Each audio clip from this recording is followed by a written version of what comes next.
let's show you some secrets of the castle. Yes, welcome to my crib.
Walt Disney imagined Fantasyland as a place where fairy tales come true. To him, a castle was the best symbol to find a path to that fantasy world and an allegory of dreams and magic. Castles at Disney parks around the world are inspired by European architecture. But at Disneyland Paris, the designers at Walt Disney Imagineering wanted to create something different.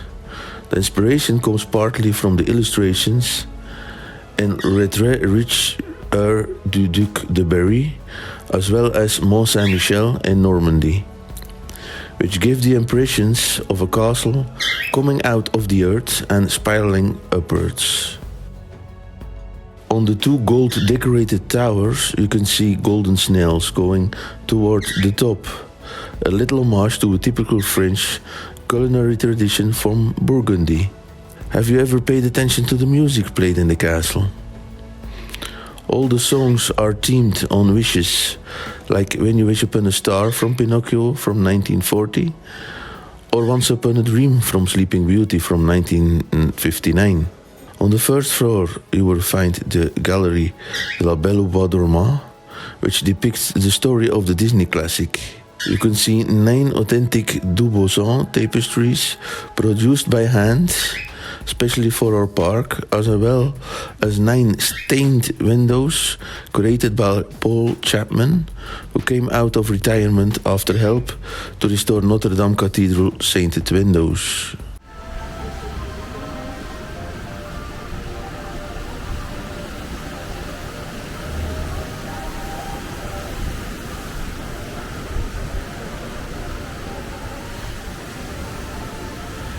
Depuis 1955, avec l'ouverture de Disneyland en Californie, tous les châteaux Disney, aux États-Unis ou en Asie, sont inspirés de châteaux européens. En arrivant au cœur de l'Europe, Disneyland Paris rend hommage à des monuments français.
castle secrets.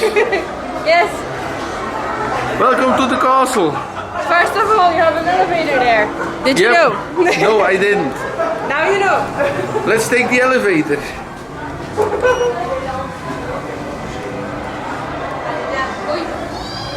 Very scary too. The Tower of Terror. And it smells funny. It smells funny. They should vacuum the floor. Oh, what the hell is that? It's becoming the Tower of Terror. Welcome to the fifth dimension.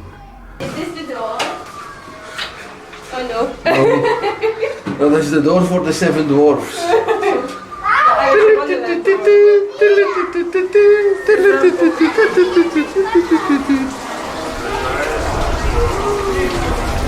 oh, there's a nice wind in there. Ooh, money. A lot of money. La forme élancée de notre château vient de la forme du Mont Saint-Michel. Certains détails sur les tuiles proviennent des toits des hospices de Beaune. Et certains détails viennent des châteaux de la Loire, comme les vitraux et les fleurs de lys. We have moving candles, but Fake not all candles. of them. Not all of them are moving.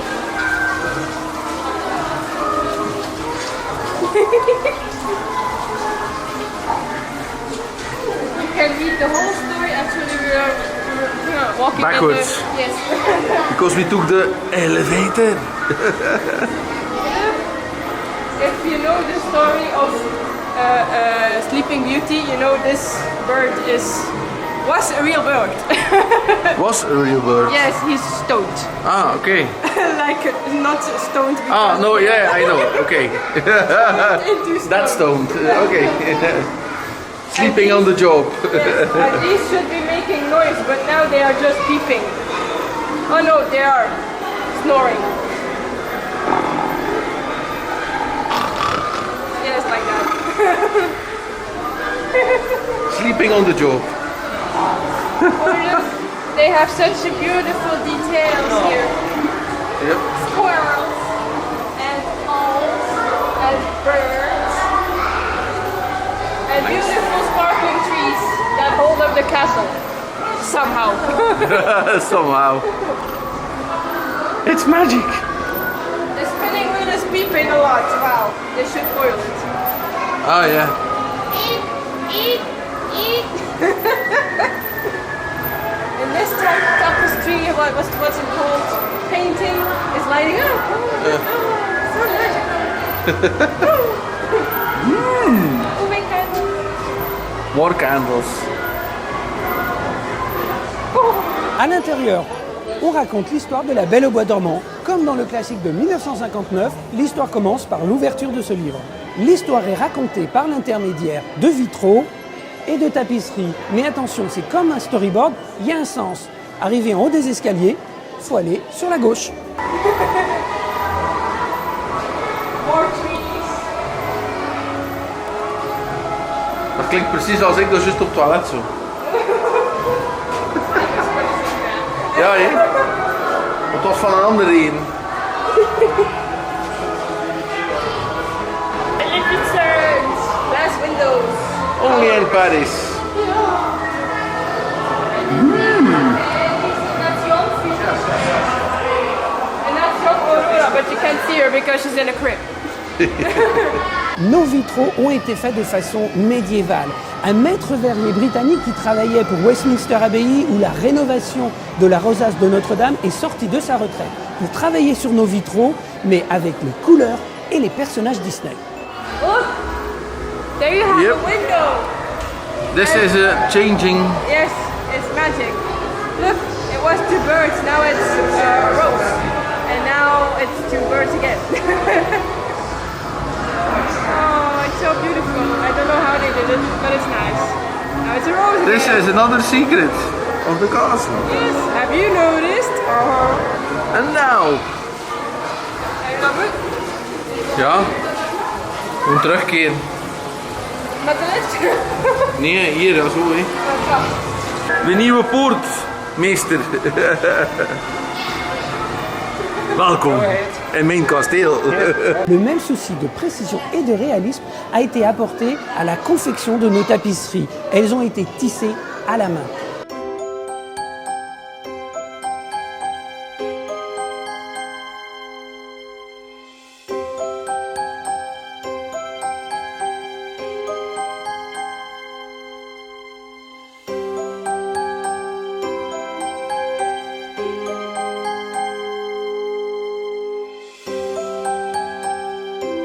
DecoProps et DecoLight, c'est une même entité en fait. Nous, on s'occupe de tout ce qui est luminaire Témé. Là, actuellement, on est en train de refaire tous les luminaires du château. Et accessoirement, comme on est tous assez polyvalents, on s'occupe aussi de refaire les vitraux parce que dans certains luminaires, il y a des vitraux. Bon, là, c'est un cas un peu particulier puisqu'on a refait le piano. Donc là, je suis en inspection, je suis en train de regarder les verres qu'on va changer. La difficulté qu'on a parfois sur les vitraux, c'est de retrouver les verres d'origine. Alors là, je vois qu'il y a des verres qui sont cassés. Là, ça va être très compliqué de changer les verres. Donc on va faire des petites jonctions là avec du plomb. Et puis en inspectant en fait le vitrail, je m'aperçois que là, ils ont mis des morceaux de pierres semi-précieuses. En fait, on voit qu'il y a des morceaux d'agate qui ont été mis à l'intérieur en fait du vitrail. Et on a beau avoir des fois 20 ans dans Disney, on en découvre encore. Et ça te prend combien de temps de checker ça, de refaire? J'imagine que ça dépend aussi de la quantité de réhabilitation qu'il y a à faire sur une... Alors aussi parce que bon, on est quand même entre la réhabilitation en fait de tout ce qui est luminaire du château plus les vitraux. La complexité, c'est ce qu'on disait tout de suite, c'est de retrouver en fait les bons verres. Moi, j'ai en stock des verres qui datent de l'ouverture du parc que je garde précieusement parce que en fait, effectivement, de temps en temps, on a des choses à restaurer. Et là, je me rends compte que ça va être quand même un casse-tête parce que ça va être un vrai pulse de réparer, de venir reprendre en fait toutes les petites fissures qui sont dessus. Alors parfois, il vaut mieux laisser des fissures. Et finalement, c'est mieux que de vouloir tout démonter parce que on va faire ce qu'on appelle un repiquage. C'est-à-dire qu'on ne peut pas démonter l'ensemble du vitrail. C'est un terme technique en fait qu'on utilise lorsqu'on fait des vitraux. En fait, on vient sortir le morceau de verre d'ici, délicatement, proprement, pour essayer d'aller remettre ici peut-être une petite jonction entre les deux. Alors bien sûr que ça va dénaturer un petit peu en fait la forme du vitrail, mais au moins on ne va pas changer le verre. Donc on va garder l'identité du verre, parce que vous avez des verres sur certains accessoires et certains objets qui sont d'époque. Donc en fait vous avez des verres qui datent dans les objets qui ont été chinés, 30 ans, mais il y en a d'autres aussi qui datent de 1850 ou 1900, qui ont été restaurés, enfin qu'il faut restaurer, et là c'est le cas en fait. Ça fait combien de temps que tu travailles ici?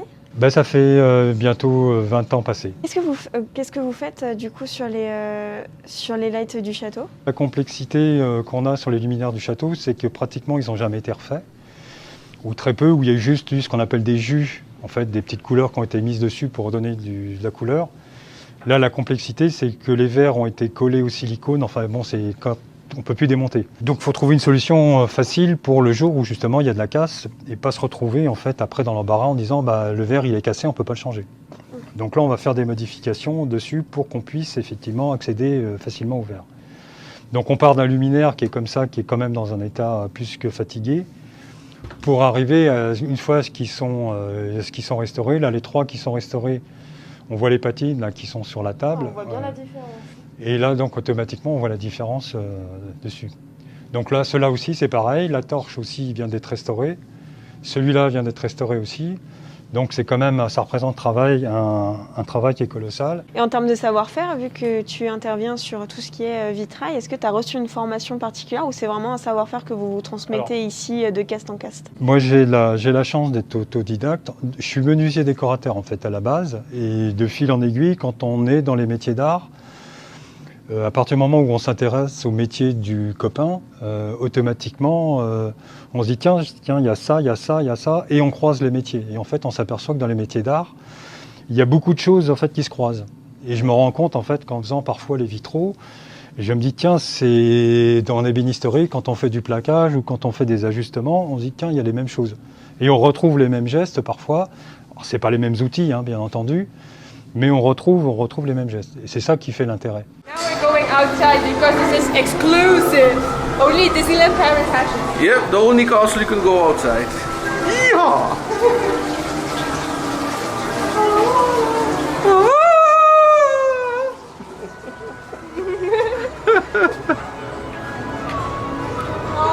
Fantasyland!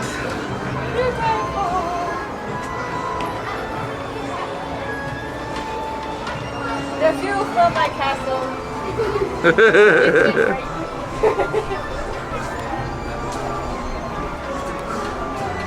Heb je nog een waardje naar beneden zeker? Ja, every day. Wacht, wacht, wacht. Je zit erop. They're trying to pull the sword out of the stone, but they can't. Nobody can. Did you know that Disneyland Paris sits on land that was the site of high society during medieval times?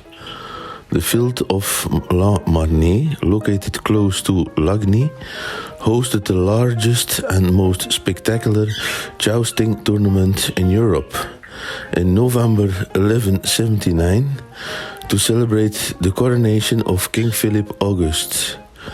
The event attracted more than 3,000 guests, including Richard, Duke of Aquitaine, who is featured in Robin Hood, the classic 1973 animation.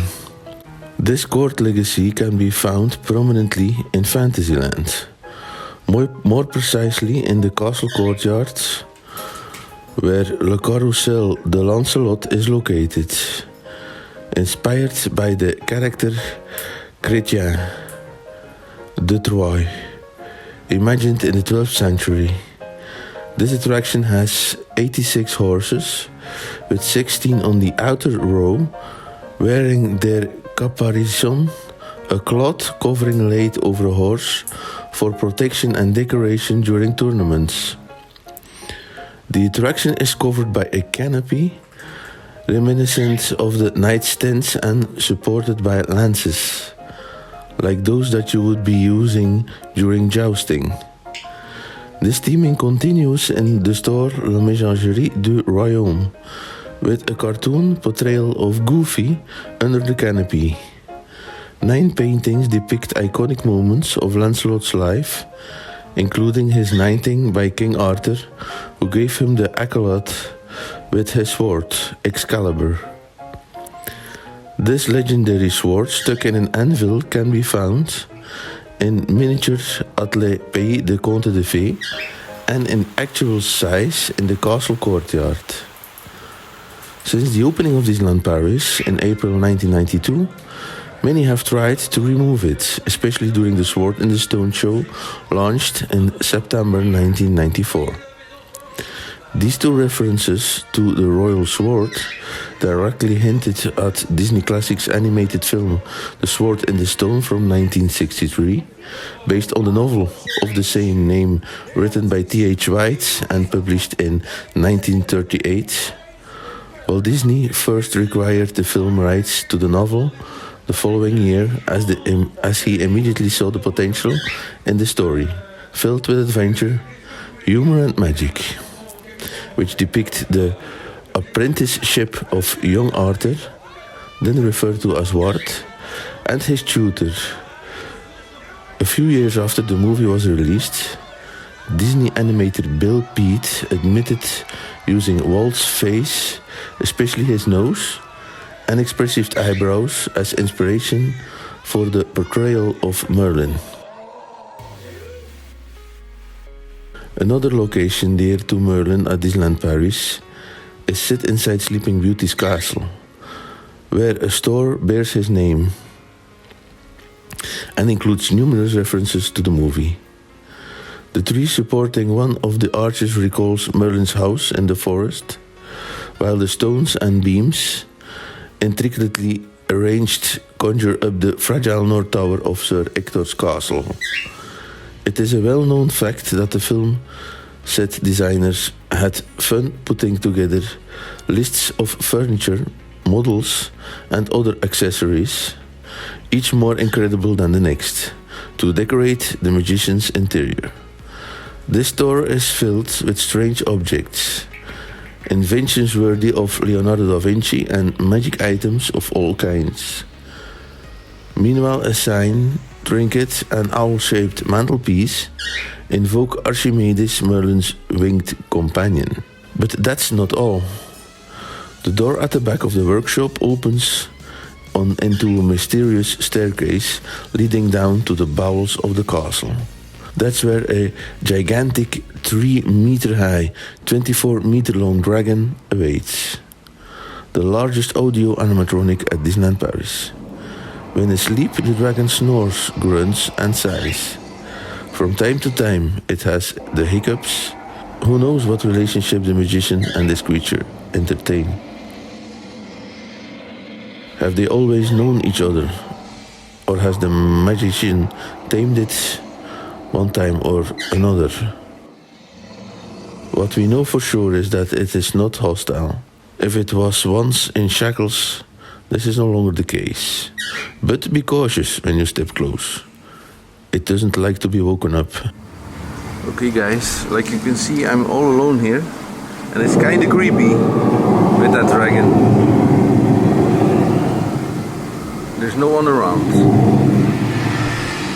Look, it's completely empty. That's how it looks like. And I can tell you, it's really creepy when the dragon wakes up.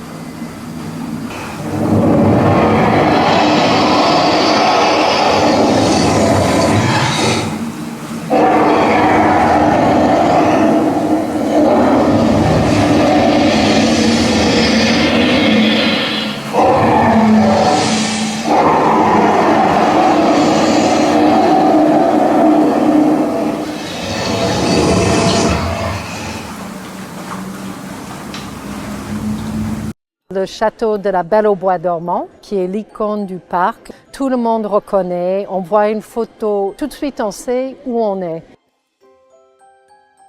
C'est la première fois depuis l'ouverture qu'on fait une réhabilitation de cette envergure de notre château. Et on veut qu'il soit vraiment parfait pour le 30e anniversaire.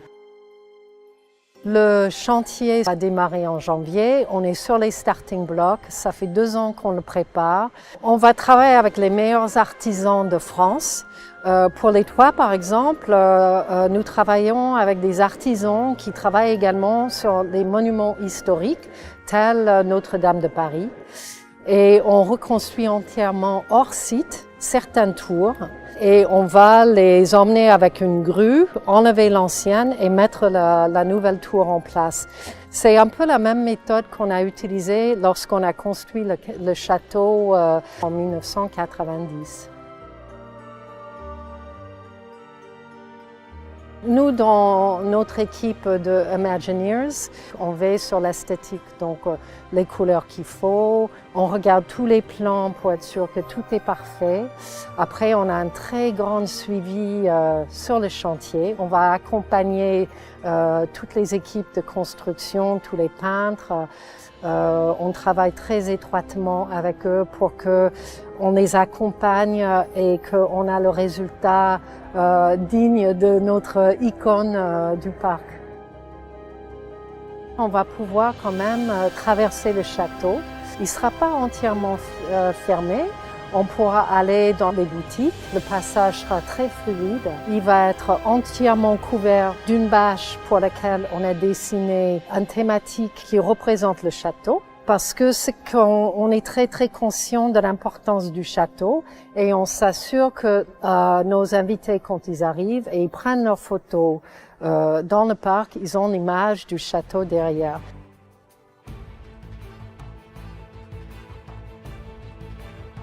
Donc là, c'est toutes les toilettes qui viennent d'être faites. Là, oui, effectivement, là on est devant, on est face à une toiture qui est en cours de rénovation. Donc comme tu peux le voir, on voit des ardoises là qui sont peintes, posées avec un système de crochet. Donc on est vraiment sur une pose très traditionnelle. Hein. La pose d'ardoise se traite comme ça. Elles sont toutes taillées, toutes les ardoises sont taillées à la main, peintes à la main, une à une. Il y en a 15 000 à peu près sur cette opération. 15 000 ? Ouais. Et est-ce que les 15 000 du coup sont réhabilitées ici ou est-ce qu'elles sont faites dans des ateliers à part? Alors elles sont prédécoupées en atelier. Il y a d'abord un kelpinage, c'est-à-dire que déjà en amont ils savent exactement à peu près où vont les tuiles. Donc c'est de l'étude d'abord en atelier, une préparation en atelier et une fois qu'elles arrivent ici, il y a les finitions qui sont faites uniquement sur place. Et en termes de cahier des charges, au niveau du respect des couleurs, comment ça se passe? Est-ce que vous collaborez avec Walt Disney Imagineering aussi pour que toutes les couleurs d'origine soient respectées? Oui, tout à fait. On travaille avec avec l'équipe artistique de la Walt Disney Imagineering.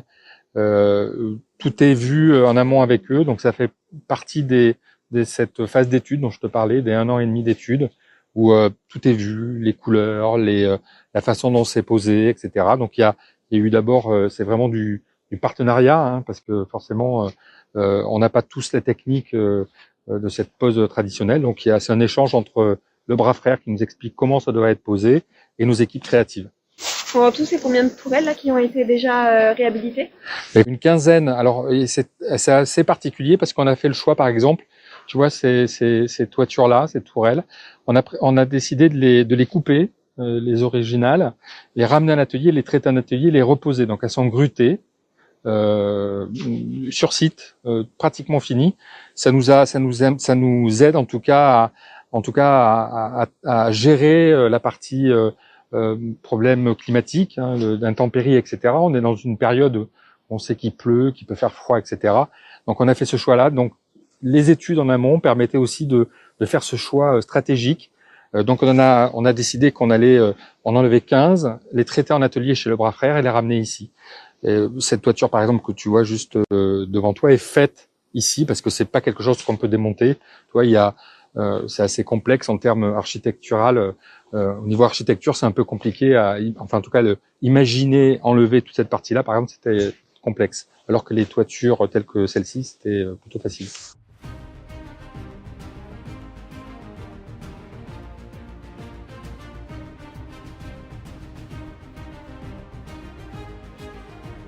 Mais voilà, écoute, ça c'est une autre des étapes de la réhabilitation du château. Là, on est face à une partie de la façade du château. Donc, on a refait tous les enduits décoratifs. Et là, on est dans une phase de remise en peinture, comme tu peux le voir. Alors, bien sûr, tout ça est précédé par du nettoyage, etc. Mais là, on est vraiment dans je dirais l'avant-dernière étape en tout cas, peinture, et après il y a des patines qui vont s'appliquer sur les pierres, sur les ornementations. Ça a pris combien de temps là pour l'instant à réaliser ce que vous avez fait? Écoute, ça a pris quelques semaines. Là on est vraiment, quand on sait qu'on a démarré cette réhabilitation en janvier, tu vois, c'est quelques semaines pour arriver à ce niveau à cette étape-là. Tu sais à peu près combien de personnes ont travaillé sur les vendus là pour l'instant? Écoute, il y a un certain nombre, je pourrais pas te dire exactement, mais parce que ça varie suivant, je dirais l'avance que nous avons sur l'opération. Mais là, les peintres, il y a une vingtaine de peintres en permanence qui sont sur le château. Je te propose de monter encore de quelques étages, comme ça, je vais te montrer d'autres zones qui sont partiellement terminées ou en cours de finition. Je pense que je n'ai jamais été aussi proche de cette zone du château. Est-ce que tu peux nous parler de l'échafaudage en fait? Un des enjeux, c'était avoir le moyen le plus efficace qui permette à tous les ouvriers de travailler de plein pied à chaque fois. Tu vois, ils travaillent debout et tout est accessible. Donc c'est vraiment l'échafaudage, c'est une vraie prouesse technique parce qu'on couvre totalement le périmètre des travaux et ça permet de faire ces travaux de peinture. Mais tu vois, par exemple, là on est sur un autre niveau de finition. Donc là on est vraiment dans de la peinture de finition avec les patines qui font ressortir les bois, les briques. Les travaux culminent jusqu'à combien en termes de hauteur? On couvre complètement le château, donc on est au-dessus de la dernière toiture et de l'épi doré. Donc on est vraiment, on accède à tout. Des ouvriers super-héros qui montent carrément tout en haut du château. Oui, mais toujours en totale sécurité. Ouais, toujours en totale sécurité, parce que comme tu le vois, à chaque fois, on se retrouve dans le même environnement, accessible, protégé par les bâches. Donc vraiment là, ils sont dans l'environnement est idéal pour travailler et pour atteindre la qualité que l'on demande. Alors tu vois là, on est au niveau de la partie haute des toitures qu'on a refait en ardoise, et là tu as les épis que tu vois ici qui ont été complètement refaits en feuilles d'or. Donc c'est vraiment aussi du travail très traditionnel, hein, c'est ce qu'on revoit sur les grands monuments parisiens. On a ces finitions en feuilles d'or.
ago, they asked us to look at a big 20th anniversary spectacular. Something that was big and grand, that was transformational, that was light and color, and would tell a magnificent story like you do in all of our other theme parks around the world. So a whole new kind of genre that we're working with is video mapping and taking this technology and putting it on the castles. It took 3 months just to laser map the actual structure. And then we built a model of it in California that we could project on and test. So before we even came here, we were testing in California to figure out how to make it flat, really, in a sense, because at times it's very three-dimensional, at times it's very flat. It was probably the most challenging part, because if you watch the show from many different angles, all the images wrap the castle.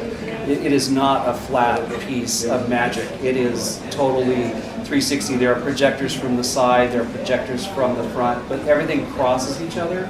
So you have digital maps that literally overlay and wrap every single surface in ways that are mind-boggling.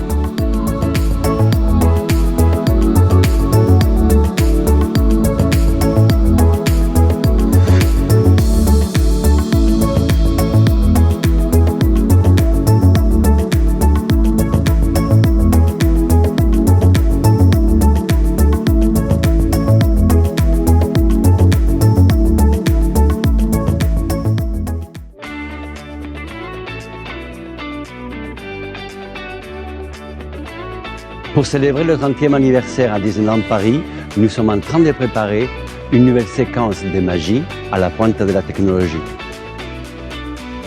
Ce soir et depuis quelques mois, on travaille sur un pré-show. We're working on something very, very special, something that's never been done before in Disneyland Paris. Ce sera une séquence d'émotion qui sera projetée sous le château avant Disney Illumination. It's lots of lights, lots of colors, very modern. C'est un moment immersif, plein d'émotions, qui est guidé par la musique. Pour créer la musique, on a été à Abbey Road, à Londres. Il y avait 60 musiciens, plein d'émotions.